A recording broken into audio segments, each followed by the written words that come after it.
In 1535, a woman dangled from the church tower in Münster, Germany. A single iron hook, driven clean through her collarbone, held her there. She screamed for 3 full days. By day 5, only a rasp. On day 8, silence. But that hook? It wasn't some rogue torture tool.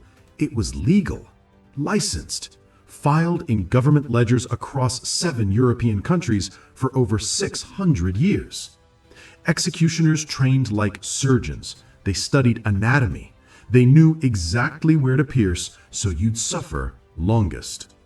Tonight, I'm showing you 3 ways they used it, ways Hollywood never dares depict, why they called it the Whisperer, and the reason will crawl under your skin. The one execution so savage, a queen banned it on the spot, yet the rest of Europe kept it for nearly another century. And the final victim, a woman in 1866 whose death was photographed and ended the hook forever in 48 hours. 3 of these hooks were stolen from a German museum in 2019. They've never been found. Investigators think they're in private hands right now. But first, understand this. Medieval justice wasn't chaos. It was a business. 1276, Nuremberg. Hundreds pack the square. Vendors hawk bread, ale, and printed hook programs. Children under 12, free entry, moral education. A woman steps onto the platform. She's the first recorded victim of the brand new executioner's hook. Not death, not whipping, something in between. Maximum pain, minimum mercy. The hook itself, 4 curved prongs, each angled with surgical precision. Executioners apprenticed for years. They filed reports after every use. Crime, sentence, duration, outcome. Thousands of these pages still exist in German archives. 3 types of hooks, 3 protocols. Let's start with the one Hollywood always lies about, the throat hook. You're the thief. Crowd paid 3 pennies to watch. Executioner lifts 4 short gleaming prongs. He slides them under your jaw, angles upward, pulls. They punch through the floor of your mouth, lock behind the jawbone. A chain hoists you to your toes. 4 to 6 hours. Inside your throat, the hook crushes your airway just enough to breathe, but every inhale is a fight. You can't swallow, saliva pools, blood drips. You stay awake. We know this because of Franz Schmidt, Nuremberg's executioner, 1573 to 1617.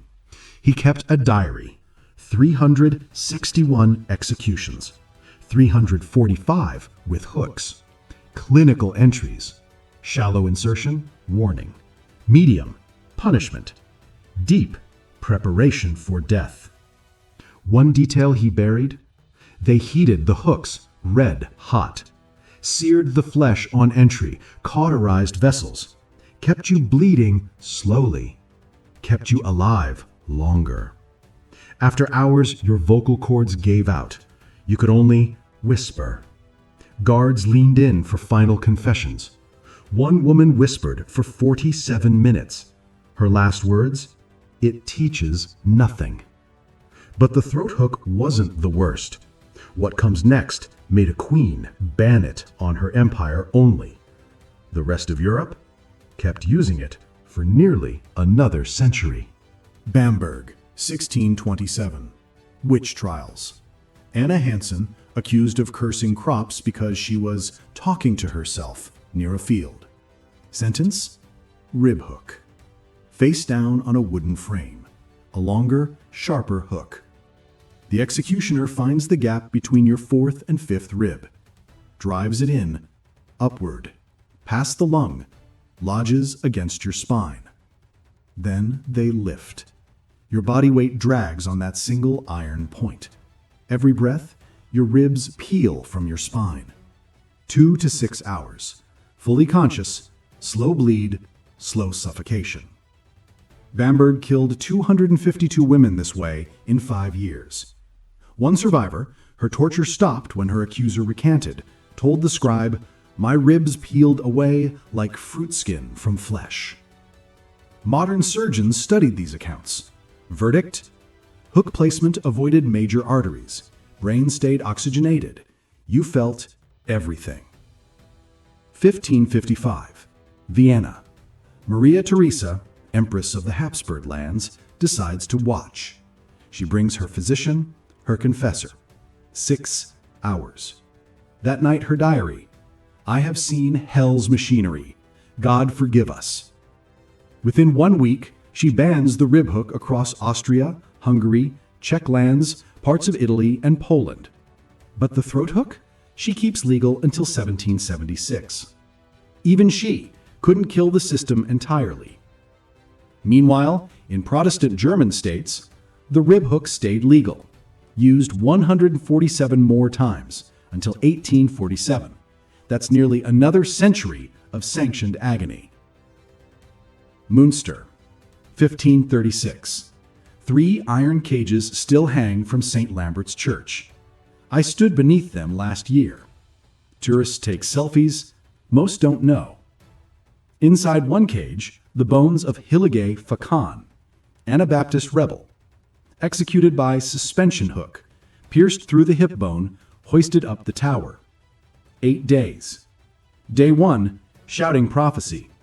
Day 5, whispering. Day 8, still.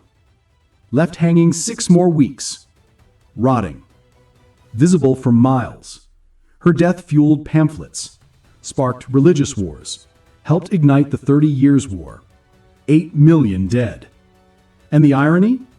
Modern surgical retractors evolved from suspension hooks.